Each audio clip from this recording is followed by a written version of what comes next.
Hello everyone.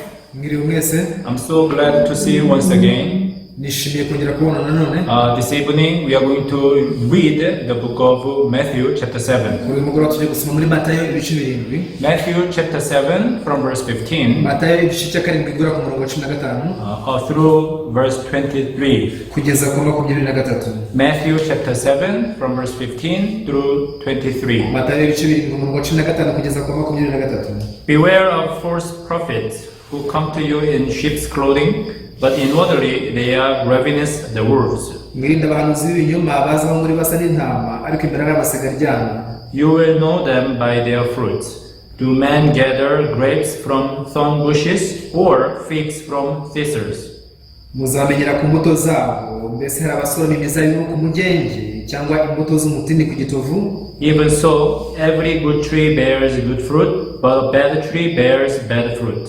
Nuko igiti cyiza cyose cyera imbuto nziza ariko igiti kibi cyera imbuto mbi. A good tree cannot bear bad fruit, nor can a bad tree bear good fruit. Igiti cyiza cyose cyera imbuto nziza ariko igiti kibi cyera imbuto mbi. Every tree that does not bear good fruit is cut down and thrown into the fire. Igiti cyiza kibasha kwera imbuto mbi kandi igiti kibi kibasha kwera imbuto nziza. Igiti cyose kitera imbuto nziza kiracibwa kikajugunywa mu muriro. Therefore, by their fruits you will know them. Nuko muzabamenyera ku mbuto zabo. Not everyone who says to me, Lord, Lord, shall enter the kingdom of heaven, but he who does the will of my Father in heaven. Umuntu wese umbwira ati mwami mwami si uzinjira mu bwami bwo mu ijuru keretse ukora ibyo data wo mu ijuru ashaka. Many will say to me in that day, Lord, Lord, have we not prophesied in your name, cast out demons in your name, and done many wonders in your name? Benshi bazagaza kuri uwo munsi bati mwami mwami ntitwanuraga mu izina ryawe, ntitwirukanaga abadayimoni mu izina ryawe, ntitwakoraga ibitangaza byinshi mu izina ryawe. And then I will declare to them, I never knew you. Depart from me, you who practice lawlessness. Nibwo nzaberera nti sinigeze kubamenya nimwumve imbere mwa nkozi z'ibibi mwe. We read the book of Matthew chapter 7 from verse 15 through 23. Dusomye mu gitabo cya Matayo ibice 7 ku murongo wa 15 kugeza ku 23. You see that there are a lot of books in this world. Muri isi habamo ibitabo byinshi. Of course, each book is written by the author. Birumvikana ko buri gitabo cyose kiba gifite umwanditsi wacyanditse. The author is also the human being. Umwanditsi nawe aba ari umwana w'umuntu. Which means, all the books in this world are written, in understanding of the human being. Bivuze ko ibitabo byose byo muri isi byanditswe hashingiwe ku myumvire y'umuntu. Of course, it depends on the education history or the background of each person. Byumvikana ko nanone biba bitewe n'amashuri umuntu yize cyangwa se amateka yaciyemo. But most of the case, you see that the people can understand what the author try to tell us. Ahanini umuntu abasha gusobanukirwa icyo umwanditsi aba ashaka kutubwira. Why? Because the author is the human being, also the reader is the human being. Bitewe n'uko umwanditsi ari umuntu n'abasomyi nabo bakaba ari abantu. Of course, there are some few, the author or the director of the movie whose the imagination or the world of the imagination is huge and deep. Hariho abanditsi b'ibitabo cyangwa se bakora amafilime baba bafite imyumvire yabo yagutse cyane. They try to even describe the world of the imagination into that book or into that the movie. Bakagerageza rero kwandika ibintu runaka baba batekereje bahimbye bakabishyira mu bitabo cyangwa se muri filime. But still, since that imagination also it is from the man, that's why we can even try to understand that. Ariko bitewe n'uko izo nkuru mpimbano nazo ziba zarahimbwe n'umuntu natwe tugerageje tubasha kubisobanukirwa tukabyumva. But you see that Bible is different.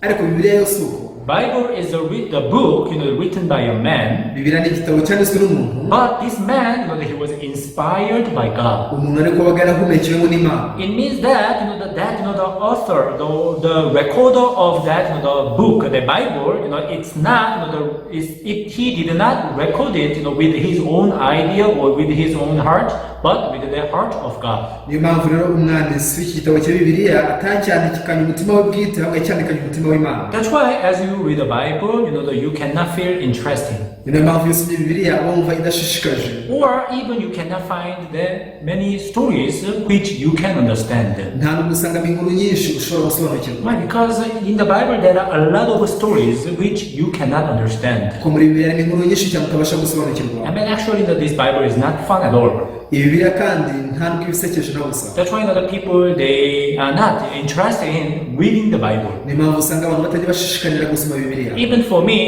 when I was reading the Bible in the beginning, it was very challenging to me. Nanjye ubwanjye bigitangira ubwo nasomaga Bibiliya byabaga ari ibintu bingoye. Because no matter how many times I read the Bible, I could not understand well. Kubera ko nasomaga Bibiliya kenshi kose sinashoboraga kuyisobanukirwa neza. I did not know what this Bible, tried to tell me. Sinari nzi neza icyo iyi Bibiliya iri kugerageza kumbwira. That's why always, whenever I read the Bible, I fell asleep. Niyo mpamvu buri uko nasomaga Bibiliya numvaga nsinzira. But after I met the gospel, ariko maze guhura n'ubutumwa bwiza, and this gospel, began to work in my heart. bwa butumwa bwiza bwatangiye gukorera mu mutima wanjye. And this gospel, this gospel gave me the heart of wanting to read the Bible. Ubutumwa bwiza bumpa ubushake bwo gushishikarira gusoma Bibiliya. Though in the beginning it was difficult to understand, nubwo kubyumva byari bingoye I bigitangira, kept reading the Bible ariko nakomeje gusoma Bibiliya from the Genesis up to the Revelation, mbere mu itangiriro nkageza mu byahishuwe, once and twice and 3 times. inshuro imwe, inshuro ebyiri, inshuro eshatu. So when I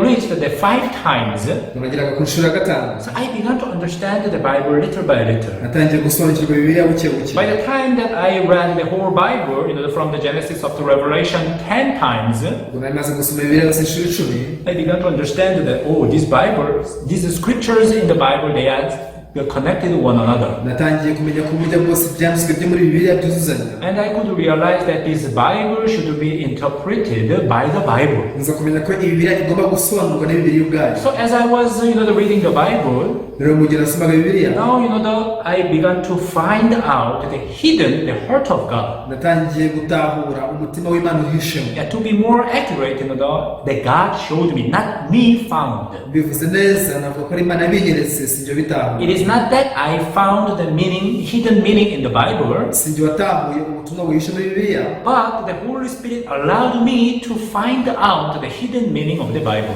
ahubwo umwuka wera yanyemereye gutahura ubutumwa buhishe muri Bibiliya. So dear viewers, this time, I want to tell you one thing. rero nshuti mukurikiye muri aka kanya ndashaka kubabwira ikintu kimwe. The way of approaching the Bible, uburyo Bibiliya uyifata, you should not try to interpret the Bible with your own concept, with your own understanding. ntukagerageze gusobanuza Bibiliya imyumvire yawe ndetse n'imitekerereze yawe. Because so many people, they just place themselves in the position of the subject and they think that they have to follow what the Bible says. abantu benshi bitereka mu mwanya w'iki gikorwa bagatekereza ko bagomba gusohoza ibyo Bibiliya ivuga byose. For example, if Jesus says that you are the light of the world, nk'urugero niba Yesu avuze ngo uri umucyo w'isi, now most of the people, they think that, I have to try to become the light of the world. abantu benshi bahita batekereza ngo kugerageza nkaba umucyo w'isi, I have to try to live as a light of the world. ngomba kugerageza kubaho nk'umucyo w'isi. Yeah, people, they think like that, interpret in that way. abantu uko niko bitekereza bakabyisobanurira batyo. What about you? nawe se wowe Don't you think like this? wowe wese utekereza utyo, You shall love your neighbor. ngo ujye ukunda mugenzi wawe. Don't you try to love your neighbor? ese ntujya ugerageza gukunda mugenzi wawe? You love your enemy. kunda umwanzi wawe. Yes, it's really challenging yego rwose biragoye, because you said you believe in God. ariko ko wavuze ko wizera So Imana. don't you try to, love your enemy? ese ntujya ugerageza gukunda umwanzi Yeah, wawe. most of the people, they approach the Bible in this way. abantu benshi uko niko Bibiliya bayifata, But if you keep reading the Bible closely, ariko ukomeje gusoma Bibiliya witonze. I think that I have read the entire Bible around 40 times. ntekereza ko nasomye Bibiliya yose inshuro zigera kuri 40. So as I keep reading the Bible, mu gihe nkomeza gusoma Bibiliya, one thing that I could discover is that God expressed His heart and His will in the Bible. icyo naje gutara nuko Imana yagaragaje umutima wayo n'ubushake bwayo muri Bibiliya. And God shows us 2 things clearly. Imana itwereka neza ibi bibiri, Evil human being umuntu mubi and good God. ndetse n'Imana nziza. Only God is good and human being is evil. Imana niyo nziza gusa umuntu we ni mubi. Human heart is evil umutima w'umuntu ni mubi, and the heart of God is good and holy. umutima w'Imana wo ni mwiza kandi urera. So when these 2 points are clear in your mind and in your heart, ibintu byombi biramutse bisobanutse neza mu mutima wawe, now you will be able to understand the Bible with the heart of God. icyo gihe uzabasha gusobanukirwa Bibiliya ugendeye ku mutima w'Imana. You see that what God prepares for us, ni iki Imana yaduteguriye, like idea of God, the will of God, and plan of God, these things are not acceptable and understandable in our eyes. imyumvire y'Imana, imitekerereze y'Imana no kwibwira kwayo ntabwo byumvikana mu maso yacu. Let us open to the one verse in the Bible. Reka tumbure icyanditswe kimwe cyo muri Bibiliya, 1 Corinthians mu Bakorinto ba mbere chapter 2 verse 9. ibice bibiri umurongo wa 9. 1 Corinthians chapter 2 verse 9 says, Abakorinto ba mbere ibice bibiri umurongo wa 9 aravuga ngo, but as it is written, eye has not seen, nor ear heard, nor have entered into the heart of man, the things which God has prepared for those who love him. ariko nk'uko byanditswe ngo iby'ijisho ritigeze kureba n'ibyo ugutwi kutigeze kumva ibitigeze kwinjira mu mutima w'umuntu, ibyo byose Imana byiteguriye abayikunda. Here we can see that there are things that God prepared for us. Hano tubonye ko ari ibintu Imana yaduteguriye. But these things that God prepared for us, ariko ibintu Imana yaduteguriye, our eyes have not seen. ngo amaso yacu ntiyigeze abibona. We cannot see them with our eyes. dushobora kubonesha amaso yacu, Even we cannot hear with our ears. ntabwo twabyumvisha amatwi yacu, Even we cannot understand with our heart. ntabwo twabasha kubisobanuza imitima yacu. How can we notice that God has prepared something for us? none twabwirwa n'iki ko ari iki Imana yaduteguriye? I will give you an example. Reka mbahe urugero. Suppose that you met a person, from the 500 years ago. Reka twibaze ko uhuye n'umuntu wabaye mu myaka 500 yashize. You see that 500 years ago, there was no, the car, there was no airplane. mu myaka 500 yashize nta modoka zabagaho, nta ndege zabagaho. Probably this person, moved with the animal. hari umuntu ashobora kuba yaragenderaga ku matungo. But at the time, if you try to explain to him what the airplane is, umuntu nk'uwo ugerageje kumusobanurira indege icyo ari cyo, maybe you will need a lot of time to to convince him or to explain to him. wakeneye igihe kinini cyane kugira ngo ubimusobanurire bimwemeze. Even you may fail to understand or to convince him. ushobora kunanirwa kumwemeza. Why? kuki? Because this man, from 500 years ago, he never saw that something like airplane. kubera ko uyu muntu wabaye mu myaka 500 yashize ntiyigeze abonaho indege. Even he may not know what machine is. ashobora kuba atazi n'ikintu cyitwa imashini icyo ari cyo. You see that this person never saw any kind of machine, any kind of airplane. That's why to make him understand what airplane is, it's really difficult. umuntu utarigeze abona imashini n'imwe cyangwa se ngo aboneho indege, kumusobanurira ikintu kimeze nk'imashini byakugora cyane. Now you see that there's something that God prepared for us for sure.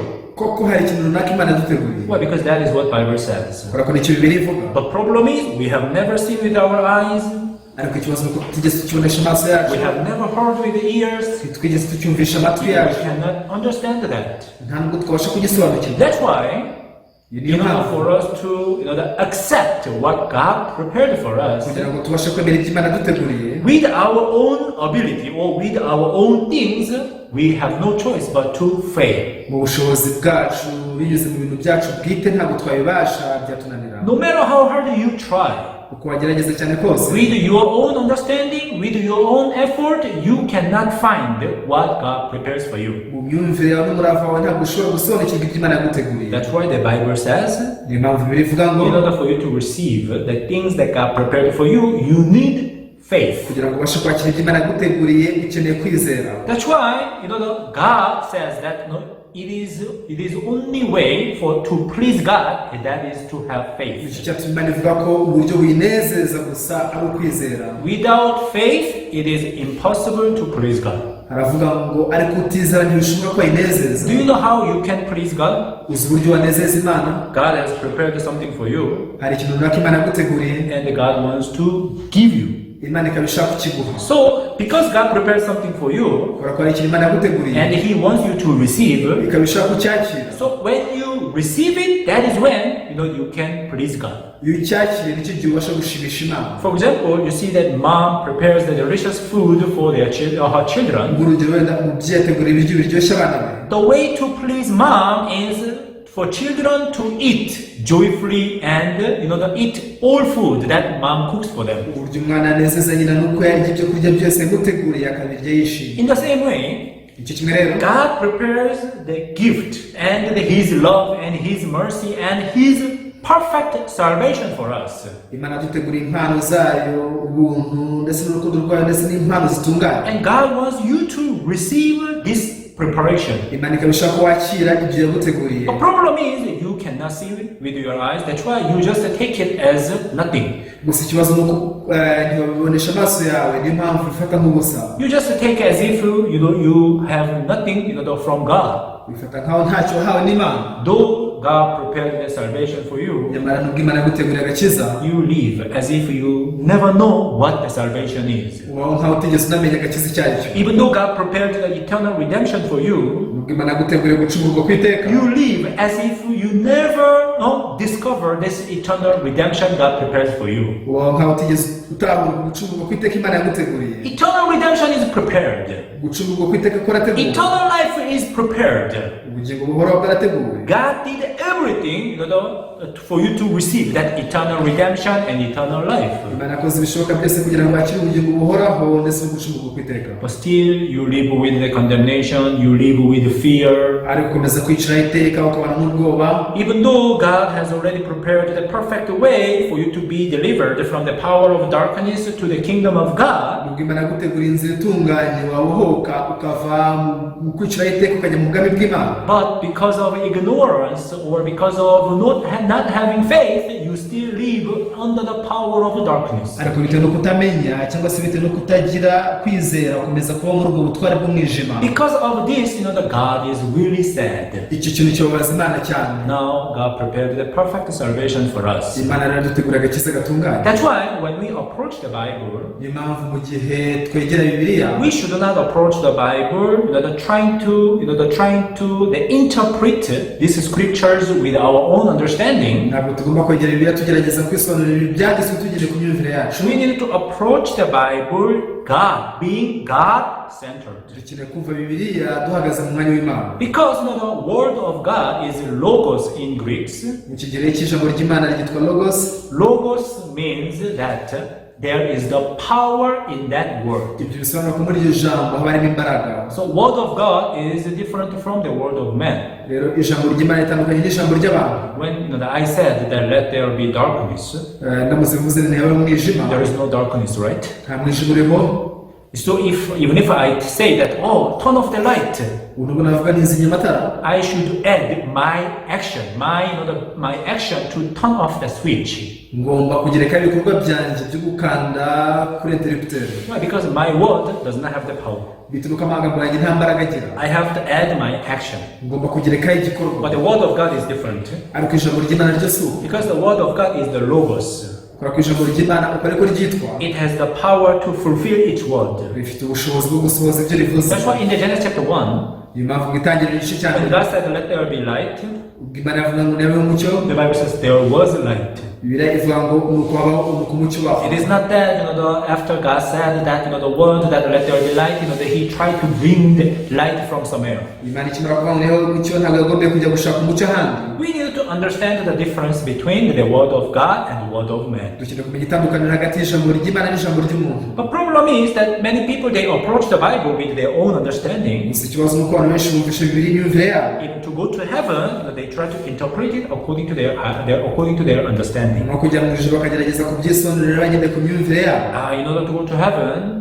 bati kugira ngo njye mu ijuru we have to live a good life. tugomba kubaho ubuzima butunganye, We have to keep the law well, tugomba kubahiriza amategeko neza, and we should not commit sin. ntitugomba gukora icyaha, So we have to increase good and decrease evil, tugomba kongera ibyiza tukagabanya ibibi, so that we can reach 100% good and 0% evil. kugira ngo tuzagere ku byiza ku kigero cy'ijana n'ibibi ku kigero cya zeru. Actually, not only Christians, but also the most of the religions, they pursue this kind of teachings. si amadini ya gikristo gusa ahubwo n'andi madini yose usanga agendera ku nyigisho nk'izo. But let's think about this. ariko nimureke iki kintu tugitekerezeho. If we could go to heaven by keeping the law, by living a good life, iyo tuza kubasha kujya mu ijuru kuko kubahiriza amategeko cyangwa se kubaho ubuzima butunganye, God would have given us the law from the beginning. Imana iba yaraduhaye amategeko uhereye mbere na mbere. But as you know very well, God gave us the law in the time of Moses. ariko nk'uko mubizi Imana yaduhaye amategeko mu gihe cya Mose. If that is the way for us to go to heaven, yiza kuba ari inzira idutwara mu ijuru. you see that people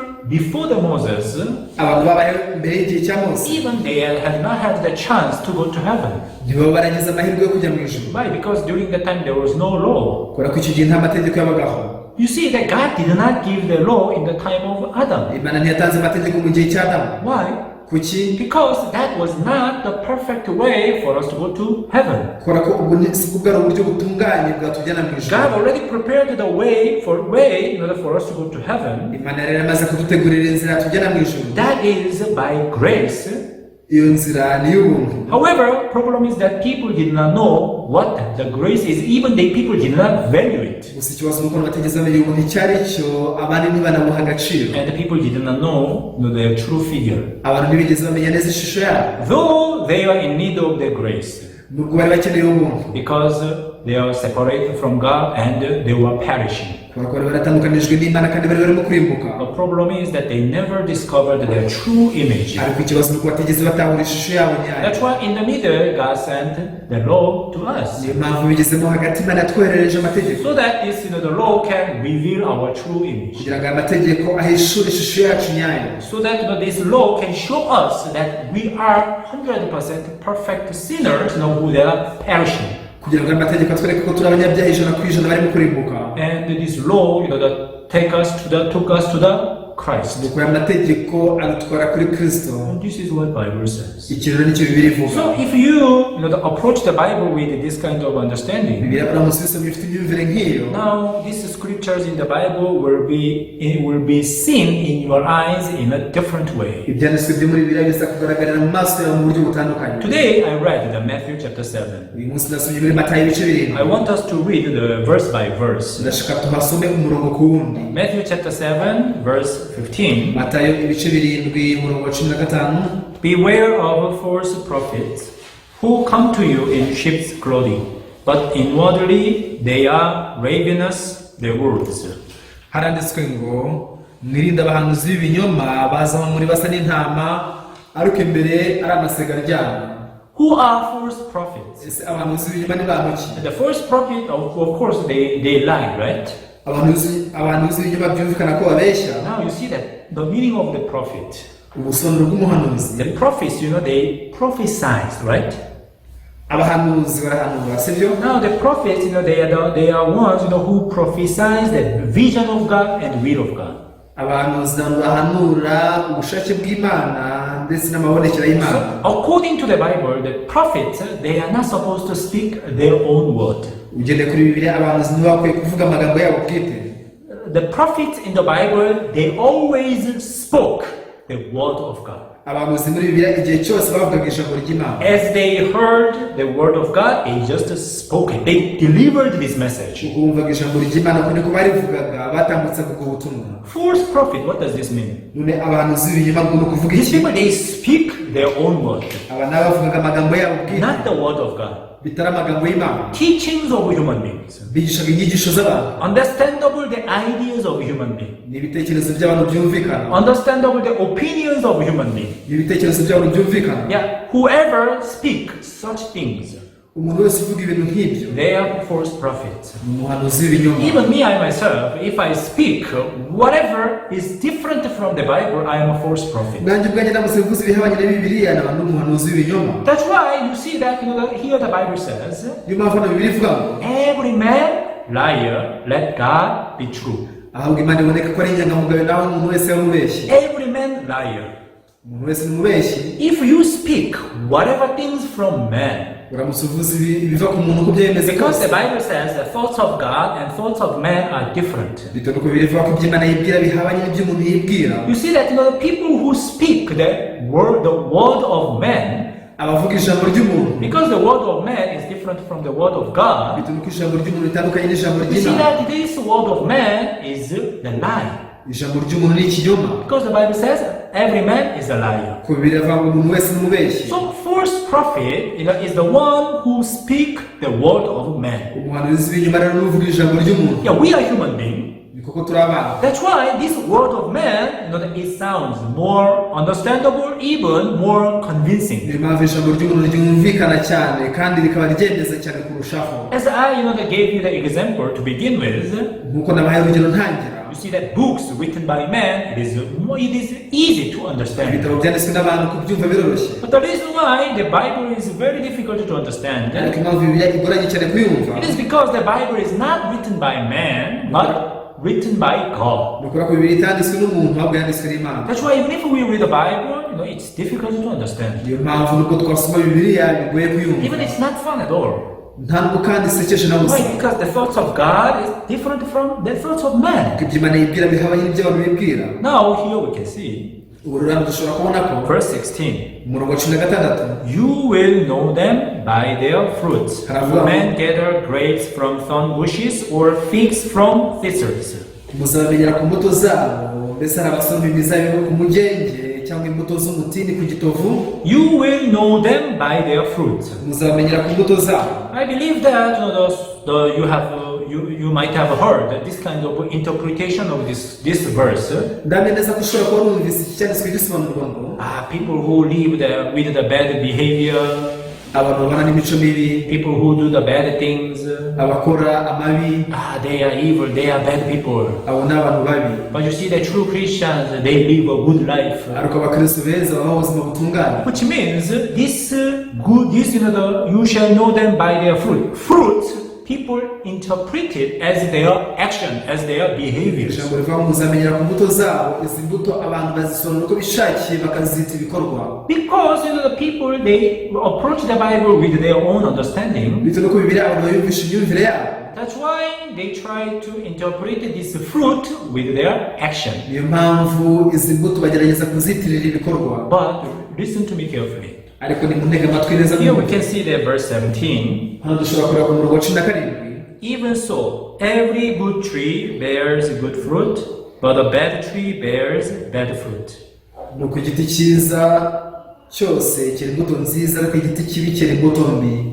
Here we can see that two kinds of trees. hano dushobora kuhabona ibiti by'amoko abiri. The first one is the good tree, and the second one is the bad tree. igiti cya mbere ni igiti kibi, ikindi ni igiti cyiza. Now, this scripture shows us our true image. ibi byanditswe rero biri kutwereka ishusho yacu nyayo. People think that even though we are bad tree, we have to try our best to bear the good fruit. abantu batekereza ngo nubwo turi igiti kibi ariko tugomba kuribwa bagatukera imbuto nziza. But if you read this scripture closely, being God-centered, ariko si iki cyanditswe witonze uhagaze mu ruhande rw'Imana. and if you try to interpret this verse not with your own understanding, but with the other scriptures, ugerageza gusobanura iki cyanditswe utagendeye ku myumvire ahubwo ugendeye ku bindi byanditswe. because other places, God has already described the human heart as an evil things. kubera ko mu bindi bice Imana imaze gusobanura umutima w'umuntu nk'ikintu kibi.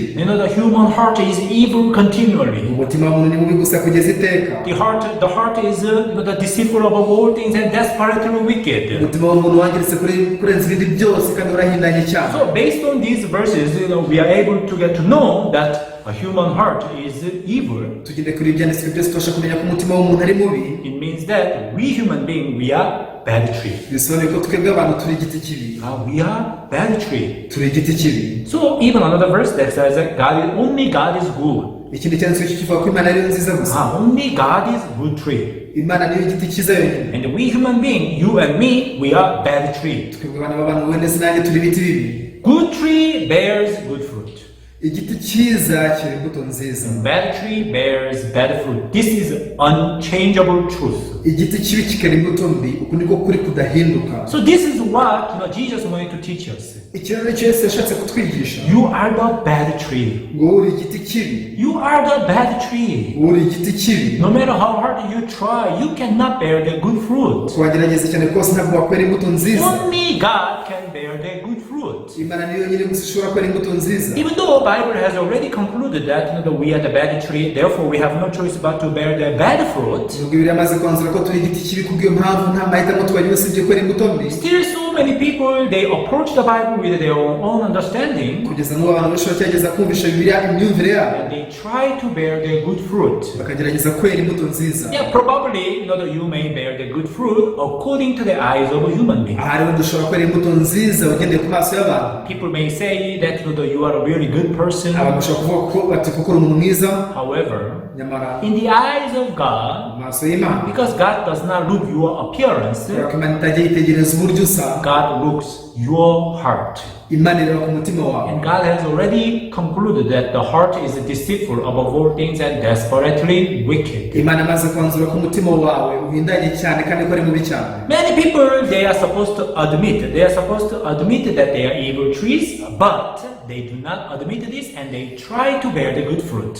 abantu benshi bagombye kwemera ko ari ibiti bibi ariko bitewe nuko batabyemera bagerageza kwera imbuto nziza. That's why their spiritual lives, their faith life are tiring. Niyo mpamvu ubuzima bwo bw'umwuka imibereho yabo yo kwemera usanga bananiwe. They try to live a good life, bagerageza kubaho ubuzima try butunganye, to keep the law, bakagerageza kubahiriza amategeko, try to bear the good fruit, bakagerageza kwera imbuto nziza but they can't. ariko ntibabibashe. They fail to bear the good fruit. bananirwa kwera imbuto nziza, And they always remain with the condemnation and fear to stand before God. igihe cyose bagora biciraho iteka bagatinya guhagarara imbere y'Imana. Now, let us read verse 21 to 23. Reka dusome ku murongo 21 kugeza ku 23. Now here Jesus clearly shows us that people who try to bear the good fruit even though they are the bad tree. Hano Yesu aratwereka abantu bagerageza kwera imbuto nziza kandi basanzwe ari ibiti bibi. Not everyone who says to me, Lord, Lord, shall enter the kingdom of heaven, but he who does the will of my Father in heaven. Umuntu wese umbwira ati mwami mwami si uzinjira mu bwawe bwo mu ijuru keretse ukora ibyo data wo mu ijuru ashaka. Many will say to me in that day, Lord, Lord, have we not prophesied in your name, cast out demons in your name, and done many wonders in your name? Benshi bazambaza kuri uwo munsi bati mwami mwami ntitwahanuraga mu izina ryawe, ntitwirukanaga abadayimoni mu izina ryawe, ntitwakoraga ibitangaza byinshi mu izina ryawe. And then I will declare to them, I never knew you, depart from me, you who practice lawlessness. Ubwo nzaberurira nti sinigeze kubamenya nimwumve imbere mwa nkozi z'ibibi mwe. There are many people who says to Jesus, Lord, Lord. Hari abantu benshi babwira Yesu bati mwami mwami. But here Jesus said, not everyone who says to me, Lord, Lord, shall enter the kingdom of heaven. Ariko Yesu arabwira ati umuntu wese umbwira ati mwami mwami si uzinjira mu bwami bwo mu ijuru. Now you see that verse 22. Umurongo 22. According to the eyes of a human being, these people, they are really good believers. Ugendeye ku maso y'abantu kuko bumva ko ari abizera beza bakomeye. You can see that that these people, they prophesied in the name of Jesus. Ubona ko abantu bahanuye mu izina rya Yesu. They cast out demons in the name of Jesus. Birukanye abadayimoni mu izina rya Yesu. Even they did a lot of miracles in the name of Jesus. Bakoze ibitangaza byinshi mu izina rya Yesu. I'm sure that if you see this kind of person around you, you would say that, wow, this man is really the man of God. Ndamye neza kubonye umuntu nk'uyu nguyu hafi yawe wavuga uti rwose ni umuntu w'Imana. However, in the eyes of Jesus, ariko mu maso ya Yesu, what did Jesus say here? Yesu hano yavuze ngo iki? I never knew you. Sinigeze mbamenya. Depart from me. Nimwumve imbere. I never knew you. Ati rwose sinigeze mbamenya. Why do you think Jesus says so? Utekereza ko iki cyatumye Yesu avuga ati? It is because they believed in God not according to the will of God, but according to their own will. Nukora ko batizeye Imana bagendeye ku bushake bwayo, ahubwo bagendeye ku bushake bwabo. What does God want from us? Ese ni iki Imana idushakaho? God wants us to realize our true figure, that we are the bad tree. Imana ishaka ko tumenya ishusho yacu ko turi igiti kibi. Patient, you see that in order to receive the instructions, the guidance from the doctor 100%, that patient must realize that he is not able to handle this disease by himself. Umurwayi ubasha guharira amagara y'umuganga ngo agenze uko ashaka, ni umurwayi watahuye neza ko atabasha kwikiza iyo ndwara wenyine kubwe. Jesus is the physician. Yesu ni umuvuzi. But not many people in the world, they realize that they are patient. Nyamara abantu benshi mu isi bamenye ko ari abarwayi. If you realize that you are the bad tree, uramutse umenye kuri igiti kibi, you would realize that you are not able to bear the good fruit. Wabasha gutahura yuko utakwera imbuto nziza. And then you could learn what Jesus says. Icyo gihe ubasha kwiga icyo Yesu yavuze. So I want us to think about how we are able to bear the good fruit, yet we are the bad tree. Ni igiko twatekereza uburyo twakwera imbuto nziza kandi dusanzwe turi ibiti bibi. Do you understand what I mean? Ibyo mvuga murabyumva? You are the bad tree. Uri igiti kibi. How can you bear the good fruit? Ni gute wakwera imbuto nziza? If you try to bear the good fruit, do you think you can bear the good fruit? Ese ugerageje kwera imbuto nziza utekereza ko wabibasha? Suppose that you are the banana tree. Ibaze wenda ko uri insina. If you try your best, do you think you can bear the mango fruit? Ugerageje cyane utekereza ko wakweraho imyembe? No, you can't. Reka da ntiwabibasha. It is not a matter of effort. Icyura si umurava. You cannot bear the mango fruit if you are a banana tree. Insina ntabwo ishobora kweraho imbuto z'imyembe. God said that you are the bad tree. Imana yavuga kuri igiti kibi. You are not able to bear the good fruit by yourself. bivuze ko kubwaho utabasha kwera imbuto nziza. So how can you bear the good fruit? None wakora imbuto nziza ute? Since you are the bad tree, do you think God wants you to bear the bad fruit and live the bad life? Kuba uri igiti cy'utekereza ko Imana ishaka gukomeza kwera imbuto mbi gusa ukabaho ubuzima bubi? Do you think that is the heart of God? Utekereza ko wari umutima w'Imana? You are the bad tree. Akora kuri igiti kibi. So you have to be, destroyed. Kuba kurimbuka. Is it the heart of God? Ese ni umutima You w'Imana? are the bad tree. Uri igiti kibi. So you live the bad life. Rero jya ubaho ubuzima Do you bw'amabi. think this is the heart of God? Utekereza ko ari umutima w'Imana? No. Oya. You are the bad tree, Uri igiti kibi. but Ariko God prepared a way for you to bear the good fruit. Imana yaguteguriye inzira yo kwera imbuto nziza. This is what God prepares for us. Iki nicyo Imana yaduteguriye. So in the Bible, God has clearly explained to us how we, bad tree, are supposed to bear the good fruit. Imana amaze kudusobanurira muri Bibiliya uko twe nk'ibiti bibi dushobora kwera imbuto nziza. When we are cut off from the bad tree, Mu gihe twatemwe ku giti kibi, and we are grafted to the good tree. hanyuma tugaterwa nk'ingurukira ku giti cyiza. By ourselves, we are not able to bear the good fruit. Twenyine ku bwacu ntabwo twabasha kwera imbuto nziza. But once we are cut off from the bad tree Ariko mu gihe dutemwe ku giti kibi, and grafted to the good tree, hanyuma tugaterwa nk'ingurukira ku giti cyiza, it means that we are united to the good tree, which is Jesus Christ. bivuze ko tuba duhujwe dutewe ku giti cyiza aricyo Yesu Kristo. You are dirty. Wowe uranduye, I am dirty. nanjye ndanduye. If we are united, we are still dirty. Turamutse dushyizwe hamwe n'ubundi dukomeza kwandura. I am dirty. Ndanduye, But when I am united to Jesus, iyo nshyizwe kuri Yesu, because Jesus has his blood to purify my heart. kubera ko Yesu afite amaraso ashobora kweza umutima wanjye. So when my sins are united to the blood of Jesus, Mu gihe ibyaha byanjye bishyizwe ku maraso ya Yesu, now this blood of Jesus washed all my sins, icyo gihe amaraso ya Yesu yeza ibyaha byanjye byose, and I can remain as the righteous, as the holy, together with Jesus. icyo gihe nsigara nduwera ndi umukiranutsi hamwe na Yesu. Hallelujah. Hallelujah. So through this way, binyuze muri ubwo buryo even though rero, we are bad tree, nubwo turi ibiti bibi, even though we are born as a slave of sin, nubwo twavutse turi imbata z'icyaha, by receiving that the works of Jesus Christ, kwakira imirimo ya Yesu Kristo, by receiving that blood of Jesus, kwakira amaraso ya Yesu, we are able to be grafted to Jesus, duterwa nk'ingurukira kuri Yesu, and through that energy of Jesus Christ, binyuze mu ngufu za Yesu, through that the heart of Jesus Christ, mu mutima wa Yesu, we are able to bear the good fruit. tubasha kwera imbuto nziza. This good fruit is not from us, Izo mbuto nziza si twe ziturukaho, but from the nutrition of Jesus Christ. zituruka ku ntungamubiri za Yesu Kristo. Jesus is our root. Yesu niwe gishyitsi cyacu, We are branches. twe turi amashami. So many places in the Bible, Jesus describes our relationship with this root and the branch. Ahenshi muri Bibiliya Yesu Kristo asobanura umubano hagati natwe, awugereranya n'igishyitsi ndetse n'amashami. The Bible says in the book of Romans, Birivuga mu gitabo cy'Abaroma ngo branch does not support the root. ntabwo amashami ariyo ashyigikiye igishyitsi. No, it is not that we support Jesus, Ntabwo ari twe dushyigikiye Yesu, but Jesus, who is the root, support the branch. Yesu ariwe gishyitsi, niwe ushyigikiye amashami. Dear viewers, Nshuti mukurikiye, I hope that you understand how you are supposed to approach the Bible today, niringiye ko uyu munsi wasobanukirwa uburyo ukwiye kumva Bibiliya, so that you can clearly discover the preparation of God for us. kugira ngo ubashe gutahura neza imyiteguro Imana yaduteguriye. I will continue to share the word of God with you. Nzakomeza kubasangiza ijambo ry'Imana. Thank you very much. I will speak up to here. Ndabashimiye cyane, reka dusoreze hano Let us pray. dusenge.